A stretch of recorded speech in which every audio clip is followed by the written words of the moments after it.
नमस्कार दोस्तों, स्वागत है आपका स्टडी फॉर सिविल सर्विसेज में। वीडियो को पूरा देखिए। कोई भी आपका फीडबैक है, कोई सजेशन है, तुरंत वीडियो में कमेंट करके जरूर बताइए। अच्छा लगे तो वीडियो लाइक जरूर कर लीजिए और ऐसे वीडियो लगातार फ्री में पाने के लिए चैनल को तुरंत सब्सक्राइब कर लीजिए और बेल आइकन को जरूर टैप कर लीजिए ताकि आगे भी सारे वीडियो आपको मिलते रहे। यूट्यूब में फॉलो करते हैं तो प्लीज ये वाला फ्री टेलीग्राम चैनल जरूर ज्वाइन कर लीजिएगा। सारे नोटिफिकेशन, सारे अपडेट यहीं पे आते हैं, ध्यान रखिएगा। स्टडी फॉर सिविल सर्विसेज का कोई भी पेड ग्रुप अगर आपको ज्वाइन करना है तो सिर्फ 85648805309606089752386445 यही नंबर है हमारे, सिर्फ जहां पे कॉल या व्हाट्सएप कर सकते हैं।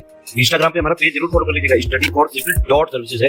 ट्विटर पे हमको जरूर फॉलो कर लीजिएगा, @studyforcivils है। सारे क्वेश्चन अटेम्प्ट करिए और स्कोर अपना तुरंत कमेंट करके बताइए। दोस्तों नमस्कार, स्टडी फॉर सिविल सर्विसेज में आप सभी का स्वागत है। जूनियर असिस्टेंट एग्जामिनेशन के लिए हम जो पेड क्विज देख रहे हैं, ठीक है, यहाँ पे कुछ 2-3 वीडियो और हम देख लेंगे इस सीरीज में आगे, ठीक है। और आपके एडमिट कार्ड्स जो है मोस्टली यहाँ पे डाउनलोड हो जाएंगे आज से, ठीक है। तो उसको डाउनलोड करें और जो जितने भी दिन बचे हैं 5-7 दिन आपके पास, ठीक है, उसमें प्रैक्टिस थोड़ा कीजिए आपके पास, क्योंकि टाइम कम है। और यहाँ पे इस वीडियो को भी फॉलो कीजिएगा, कुछ एक्सपेक्टेड क्वेश्चंस यहाँ पे कवर करवाए जा रहे हैं। तो कहा गया है कि जहाँ पे जो नेताओं के नाम लिखे हैं, इसमें से किसने 13 दिसंबर 1946 को संविधान सभा में उद्देश्य संकल्प प्रस्तुत किया था। तो कॉन्स्टिट्यूशन जब बनने लगा था तो उसी क्रम में ऑब्जेक्टिव रेजोल्यूशन को प्रस्तुत किया था जवाहरलाल नेहरू ने। ये डेट काफ़ी इंपॉर्टेंट है, आगे चल करके यही हमारे संविधान की जो प्रस्तावना है एक तरीके से कहें उसका रूप लेती है। और इस रेजोल्यूशन को, ऑब्जेक्टिव रेजोल्यूशन को अडॉप्ट किया था कॉन्स्टिट्यूएंट असेंबली ने। ये डेट भी पूछी जाती है, तो कब? 22 जनवरी 1947, ठीक। इसमें से कौन सी बीमारी जो है वायरस से होती है, ठीक है जी, विषाणु से। तो वायरस से होने वाली डिजीज है इसमें पोलियो, ठीक है। पोलियो का वायरस जैसे आपने सुना होगा, तो इसीलिए बचपन में उससे प्रोटेक्शन के लिए पोलियो की ड्रॉप्स पिलाई जाती थी बच्चों को। अगला है नागरहोल राष्ट्रीय उद्यान किस राज्य में स्थित है? तो ये आपका कर्नाटक में है, ठीक। 1885 में भारतीय राष्ट्रीय कांग्रेस का फॉर्मेशन होता है, ठीक है। आज की जो कांग्रेस पार्टी है, तो ये आज़ादी के पहले इस टाइम पीरियड में 1885 दिसंबर में गठित हुई, ठीक। A.O. ह्यूम के द्वारा, इनका नाम भी ध्यान रखेंगे। और इसका पहला सेशन कहाँ पे हुआ था? महाराष्ट्र के अंदर, मुंबई में, ठीक, ऑप्शन बी। हड़प्पा स्थल कालीबंगा किस भारतीय राज्य में स्थित है? तो भारत में भी इंडस वैली सिविलाइजेशन के कई सारे स्थल हैं जिसको हड़प्पा सभ्यता भी कहते हैं। तो उसी में से कालीबंगा जो है वो राजस्थान में स्थित है, ठीक है। जैसे फिर लोथल वगैरह गुजरात में है, उत्तर प्रदेश में जैसे आलमगीरपुर वगैरह हैं, ठीक। तो इनको नाम ध्यान रखेंगे। अब इसमें देखें कौन सा हार्डवेयर नहीं है। हमारे कंप्यूटर के कंपोनेंट्स होते हैं सॉफ्टवेयर और हार्डवेयर, ठीक। तो यहाँ पे जैसे CRT कैथोड रे ट्यूब होती हैं ये, ठीक है, तो हार्डवेयर ये प्रिंटर, मैग्नेटिक टेप, ये सब हमारे हार्डवेयर हैं। असेंबलर एक सॉफ्टवेयर का टाइप ऑफ प्रोग्राम होता है। बेसिकली क्या करता है ये, जो लो लेवल लैंग्वेजेस में कोड कुछ लिखे जाते हैं उसको कन्वर्ट करता है वो मशीन लैंग्वेज में, ठीक है। क्योंकि कंप्यूटर जो है किसको अंडरस्टैंड करके कार्य करती है, ठीक है, हमारे मशीन लैंग्वेज, मशीन कोड को, ठीक। तो ध्यान रखेंगे। नीति आयोग का गठन किस वर्ष में किया गया था? तो पहले हमारे यहाँ पे प्लानिंग कमीशन था, ठीक है, जो 5 ईयर प्लान बनाता था, ठीक। तो इसी प्लानिंग कमीशन को रिप्लेस किया गया एक नई बॉडी के माध्यम से जिसका नाम है नीति आयोग, ठीक है। और 1 जनवरी 2000, ठीक। और कई बार आपसे जैसे एग्जाम में ये पूछते हैं कि इसका नीति आयोग का फुल फॉर्म क्या है, ठीक है। तो ध्यान दीजिएगा क्योंकि इंग्लिश में नाम है ये, है ना, तो कंफ्यूजिंग तरीके से भी कई बार ऑप्शन बना के पूछ लेते हैं, ठीक है। तो फुल फॉर्म क्या होता है इसका? नेशनल इंस्टीट्यूट, यहाँ पे फॉर होता है, कई बार जैसे ऑप्शन में ऑफ दे देगा, ठीक है। तो ये ध्यान दीजिएगा, national institute for transforming India, ठीक, ये हमारा फुल फॉर्म होता है। देखिए किसी भी कंप्यूटर को ये माना जाना कि एक शक्तिशाली कंप्यूटर है वो, है ना, या वो अपनी शक्ति किस उसके एक्टिविटी से प्राप्त करता है जिस वजह से उसको शक्तिशाली माना गया, तो क्या कंपोनेंट हो सकते हैं उसके, ठीक है। तो कंप्यूटर की उसकी स्पीड, है ना, कार्य करने की, एक्यूरेसी डेटा की, और उसकी जो मेमोरी है डेटा को स्टोर करने की, ये सभी उसके स्ट्रेंथ का कारण है। इसमें है खिलाफत आंदोलन का नेतृत्व तो इसमें से किसके द्वारा किया गया था? तो खिलाफत मूवमेंट जो है स्टार्ट हुआ 1919 के टाइम पीरियड में। और इंडिया में देखेंगे तो उस समय मोहम्मद अली और शौकत अली, ठीक है, 2 भाई थे, इन्होंने जिसको लीड किया था। सांची का महान स्तूप किसके द्वारा निर्मित कराया गया था? तो बुद्धिस्ट स्तूपों की लिस्ट आपको जाननी जरूरी है। उसी में से काफी फेमस है सांची मध्य प्रदेश में, अशोक के द्वारा बनवाया गया था ये। निम्नलिखित में से किस मेमोरी का एक्सेस टाइम सबसे कम है, ठीक है। तो यहाँ पे हमने पहले भी बताया था कि फास्टेस्ट टाइप ऑफ मेमोरी और जिसका एक्सेस टाइम कम हो यानी कि अवेलेबिलिटी उसकी कम समय तक होती है तो कैश मेमोरी होती है वो, ठीक है, डी ऑप्शन। नेक्स्ट है मन्नार की खाड़ी, इसमें से किस तट के पास स्थित है? तो यहाँ पे तमिलनाडु कोस्ट पे देखेंगे हमारे नीचे, है ना, ये गल्फ ऑफ मन्नार का हिस्सा है। दीन ए इलाही किसके द्वारा चलाया गया एक धार्मिक आंदोलन था? तो देखेंगे बादशाह अकबर के टाइम पीरियड में, मुगल डायनेस्टी में 1582 AD में, ठीक है। ये कोई धर्म नहीं था बल्कि एक धार्मिक आंदोलन था, कई प्रकार, मतलब मोस्टली उस समय के जो धर्म, सभी धर्म थे उन सबको शामिल करते हुए लोगों का एक समूह था, ठीक। कौन से संवैधानिक संशोधन में सिंधी को 8वीं अनुसूची की 15वीं भाषा के रूप में शामिल किया गया? तो जैसे हमने बताया था पहले कि 8वीं अनुसूची में अभी तो 22 भाषाएं हैं, ठीक है, मूल रूप से 22 नहीं थी, पहले जैसे 14 थी, फिर 15वीं लैंग्वेज के रूप में सिंधी भाषा को ऐड किया गया था। तो इसके लिए एक अमेंडमेंट हुआ कॉन्स्टिट्यूशन में 21st, है ना, किस ईयर में? 1967 में। उत्तर प्रदेश के शहरों में से कौन सा गोमती नदी के तट पर स्थित है? तो गोमती के रिवर ये कोस्ट पे देखेंगे तो हमारा ये लखनऊ स्थित है। अगला है कौन सा पक्षी अभ्यारण्य उत्तर प्रदेश में स्थित है? तो नवाबगंज पक्षी विहार है ना, यहाँ पे उन्नाव में काफ़ी फेमस है। इसको मतलब जो ये दूसरे नाम में, जैसे कि ऑफिशियल नेम होता है ना, तो शहीद चंद्रशेखर आज़ाद भी कहते हैं, उसको भी ध्यान रखिएगा। गौतम बुद्ध ने उत्तर प्रदेश के इसमें से किस स्थल पे अपना पहला उपदेश दिया था? तो ज्ञान की प्राप्ति के बाद, है ना, बोध गया में, उसके बाद इन्होंने जो पहला अपना उपदेश दिया था वो सारनाथ में, ठीक है, वाराणसी जो हमारा है वहाँ के सराउंडिंग का ये स्थल उस समय। 84 गुंबद जो कि एक प्रसिद्ध स्मारक है, इसमें से किस जो स्थलों के नाम है उसमें स्थित है? तो प्राचीन रूप से इस स्थल को कालपी के नाम से जानते थे, वर्तमान में देखेंगे तो उत्तर प्रदेश के ये उसमें जालौन डिस्ट्रिक्ट जो है उसका हिस्सा है। अगला है डोलोमाइट के भंडार उत्तर प्रदेश के किस जिले में पाए जाते हैं? तो ऐसे हमारे जो मिनरल्स हैं इसकी लिस्टिंग आपको पता होनी चाहिए। सोनभद्र में जो है डोलोमाइट प्राप्त होता है। उत्तर प्रदेश के कौन से जिले में मौदहा बांध परियोजना स्थित है? तो मौदहा बांध है यहाँ हमीरपुर में। अगला है कोई केंद्रीय मंत्री संसद के किसी सदन का कितने समय तक या उसकी अवधि तक सदस्य न बनने पर मंत्री का पद गवा देता है? तो नियम ये है कि जैसे मान लीजिए कोई चुनाव लड़ा और हार गया, ठीक है, बट उस स्थिति में भी उसको मंत्री बनाया जा सकता है, बशर्ते कि जिस दिन मंत्री बने उस डेट से अगले 6 महीने के भीतर वो, अगर जैसे संसद की बात करें तो लोकसभा चाहे राज्यसभा, उसके किसी भी हाउस का मेंबर तब तक वो 6 महीने में बन जाना चाहिए। अगर नहीं बनेगा तब जो है उसको उस मंत्री के पद से हटा दिया। यानी कि बिना चुनाव जीते या निर्वाचित हुए किसी भी हाउस का मेंबर आप 6 महीने के लिए मंत्री बन सकते हैं, राज्य में भी और केंद्र सरकार में भी। अगला है भारतीय संविधान की प्रस्तावना में इसमें से किस संविधान संशोधन के माध्यम से समाजवादी यानी कि सोशलिस्ट शब्द जोड़ा गया? ठीक है, तो हमने पहले भी शायद बात की, सोशलिस्ट, सेकुलर और इंटेग्रिटी, है ना, ये वर्ड हमारे जोड़े गए थे 42वें संशोधन में 1976। भारत की संविधान सभा की प्रत्यय पत्र समिति के अध्यक्ष कौन थे? तो कई सारी छोटी बड़ी समितियां हैं संविधान सभा की, इसमें से ही एक क्रेडेंशियल कमेटी के अध्यक्ष थे आपके जो है ये अल्लादी कृष्ण स्वामी अय्यर। तमिलनाडु का तंजावुर, इसमें से देखिए जो मंदिर लिखे हुए हैं इसमें से किसके हेतु प्रसिद्ध है? तो तंजावुर में है बृहदेश्वर मंदिर, है ना, विकल्प दूसरा सिर्फ सही है, ये इसके लिए फेमस है।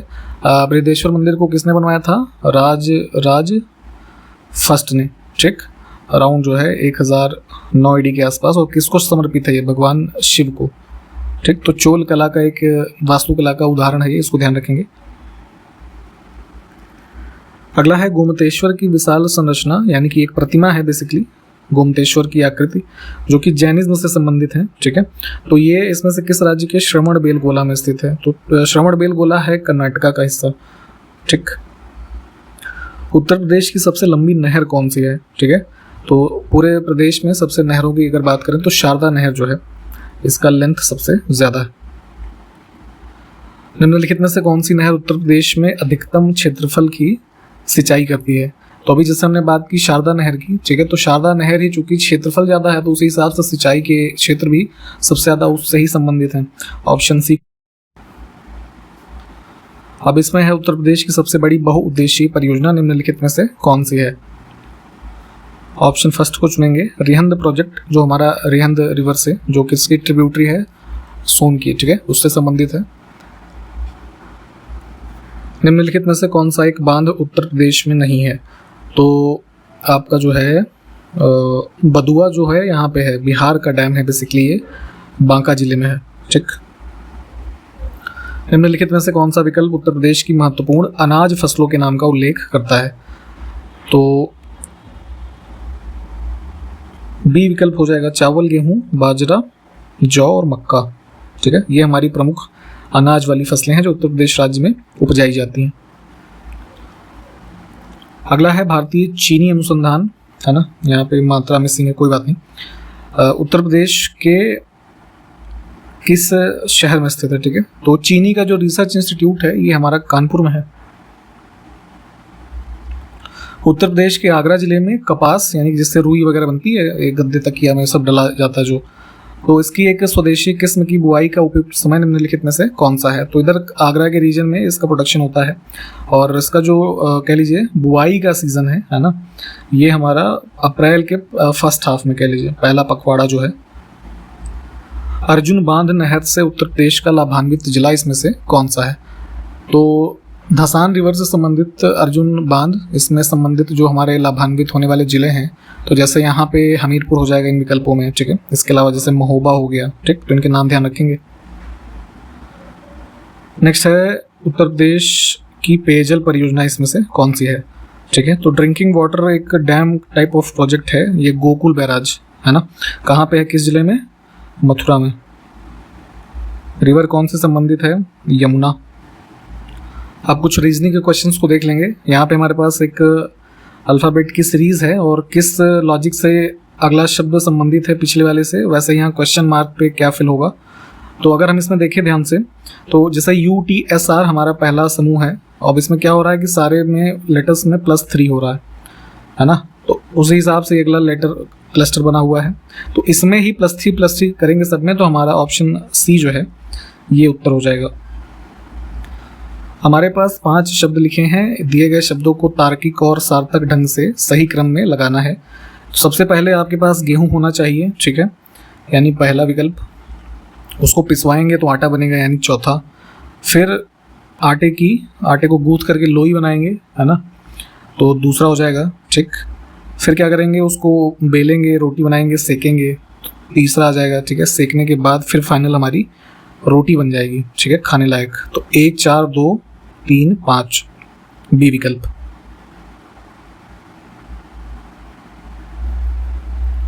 अब यहाँ पे देखें, जैसे पलायन शब्द फरार से संबंधित है, वैसे विचार का संबंध किससे होगा। तो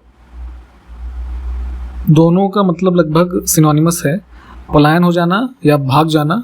तो उसी प्रकार कोई विचार है तो मतलब किसी चीज़ के प्रति आपकी वैसी धारणा है, वैसा नोशन है ना। तो बी विकल्प को चुनेंगे जो हमारा यहाँ क्वेश्चन मार्क पे आ जाएगा। अब इसमें देखें, जैसे पहला समूह दूसरे से संबंधित है, तो तीसरा चौथे से कैसे होगा, यहाँ पे पांचवा छठे से उसी प्रकार है।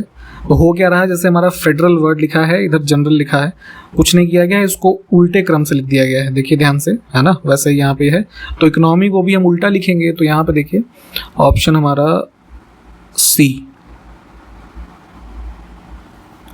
उस विकल्प का चयन कीजिए जो दिए गए शब्दों को तार्किक और सार्थक ढंग से क्रम व्यवस्था में दर्शाता है। तो पृथ्वी है, पृथ्वी पे हमारे महाद्वीप हैं अलग अलग, तो किसी एक महाद्वीप में सबसे पहले महाद्वीप आएगा, फिर उसमें कोई देश होगा, ठीक है, तो पहला आ गया। फिर देश में राज्य होगा, यानी पांचवा, राज्य में शहर होगा, फिर उसमें मोहल्ला होगा। तो बी विकल्प हमारा हो गया।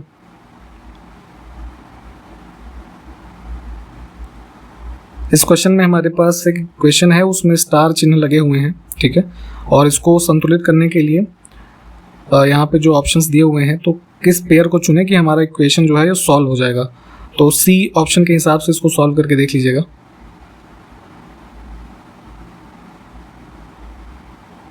यहाँ पे ब्लैंक्स को फिल करना है, हमारे पास 4 ब्लैंक हैं, तो इसको यहाँ पे डी ऑप्शन के हिसाब से भरेंगे। तो एक हमारा इसको बांटेंगे अगर हिस्सों में, तो एक लॉजिक आपको समझ में आ जाएगा। एक सीरीज हमारे पास फिर से है, इसको कंप्लीट करना है।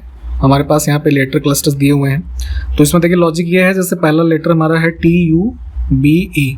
अब इसमें अगले समूह में क्या हो रहा है, T में -1 हो रहा है, ठीक है। बाकी के 3 लेटर्स में +3 हो रहा है, ठीक है। तो यहाँ पे वैसे ही इसमें यही लॉजिक लगाएंगे तो हमारा ऑप्शन फर्स्ट जो है आंसर आ जाएगा। यहाँ पे हमारे पास 3 स्टेटमेंट हैं, 2 कंक्लूजन हैं, ठीक है। ये पहले भी हमने इसके बारे में बात की हुई है, तो इसमें देख लीजिएगा सॉल्व करके कि कौन सा स्टेटमेंट फॉलो कर रहा है, ठीक। तो इसमें हमारे दोनों स्टेटमेंट जो है, दोनों कंक्लूजन जो है वो फॉलो करेंगे। देखिए जो क्वेश्चंस यहाँ पे हमने ऐसे देखे हैं, प्लीज़ उसको सॉल्व कर लीजिएगा। अब इसमें कुछ हिंदी के क्वेश्चंस को देख लेते हैं। यहाँ से किस रस को रसराज कहा जाता है, ठीक है। तो ऐसे मान सकते हैं रसों का राजा, जितने भी रस हैं, तो ये होता है श्रृंगार रस, ठीक। ऑप्शन फर्स्ट को ही चुनेंगे। इसका स्थायी भाव आप जानते हैं क्या होता है,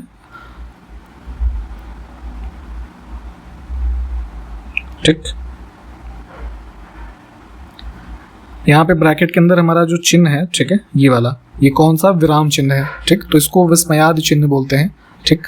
विस्मयादि बोधक कह सकते हैं, इंग्लिश में एक्सक्लेमेटरी मार्क कहते हैं। और इसका मुख्य रूप से जो कार्य है, क्या होता है कार्य, इन द सेंस कि इसका प्रयोग कहाँ पे होता है, तो जहाँ पे कुछ ऐसे आश्चर्य या भाव वाली है ना चीज़ें मतलब प्रस्तुत की जाती हैं, जैसे लिख देंगे ओह, ठीक, तो वहाँ लगा देंगे। फिर जो है अरे, तो उसमें लग जाता है। तो इस प्रकार से अगला है राम पढ़ता है, ठीक है। यहाँ तक का हमारा जो वाक्य है ये कौन से प्रकार का है, तो ये हमारा एक सरल वाक्य है, ऑप्शन फर्स्ट। अगला है छक्के छुड़ाना का अर्थ क्या होता है, ठीक है। तो किसी को भी बुरी तरीके से पराजित करना या हरा देना, इस सेंस में यूज करते हैं इसको। नेक्स्ट है स्वर्ण का पर्यायवाची इसमें से कौन सा शब्द नहीं है। स्वर्ण यानी कि सोना, तो हमारे जैसे यहाँ पे सैरंध्री नहीं होगा, यही पहला ही गलत है। स्वर्ण, कंचन, ताम्रस, ठीक है, हिरण्य, जातरूप, हारक, हेन, ये सब जो है हमारे स्वर्ण के पर्यायवाची हैं। अगला है सिंह का पर्यायवाची इसमें से कौन सा शब्द नहीं है। सिंह यानी कि शेर, तो शेर, केसरी, मृगराज, ये सब होते हैं शेर के पर्यायवाची। कुंजर जो है ये हाथी का पर्यायवाची होता है, ठीक है। हाथी, हस्ती, गज, मतंग, कुंभी, मदकल, ये सब जो शब्द हैं। वृक्ष का पर्यायवाची कौन सा नहीं है, ठीक है। तो वृक्ष का क्या हो जाएगा, पेड़, तरु, पादप, विटप, द्रुम, रुख, है ना, ये सब होते हैं। इसमें जगत नहीं होगा। अगला है वायु का पर्यायवाची कौन सा शब्द नहीं है, ठीक। तो वारी जो होता है जल का पर्यायवाची होता है ना, वारी, नीर, सलिल, तोय, उदक, ये सब जो होते हैं। बाकी के जो विकल्प हैं ये सब वायु के पर्यायवाची हैं। यमुना का पर्यायवाची कौन सा शब्द इसमें से नहीं है, तो इसमें राधा नहीं होगा, ठीक है।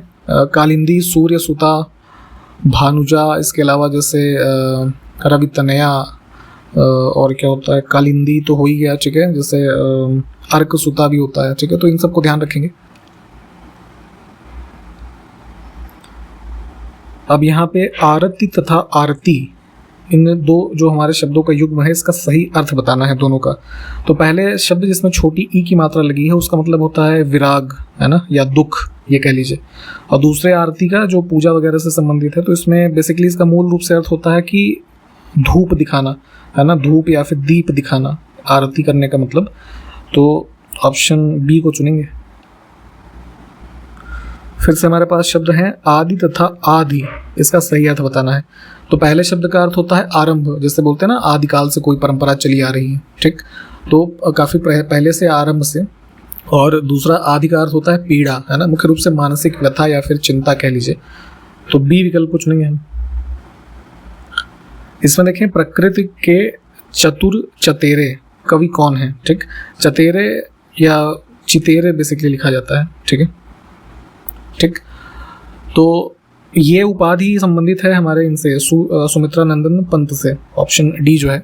उत्तराखंड में इनका जन्म हुआ था, इसको ध्यान रखेंगे। और यहाँ पे इनके जो कह लीजिए इनकी जो हिंदी भाषा के प्रति जिस तरीके की ख्याति रही, तो यहाँ पे उसके संबंध में इनको प्रकृति के चतुर चितेरे कवि की संज्ञा दी जाती है।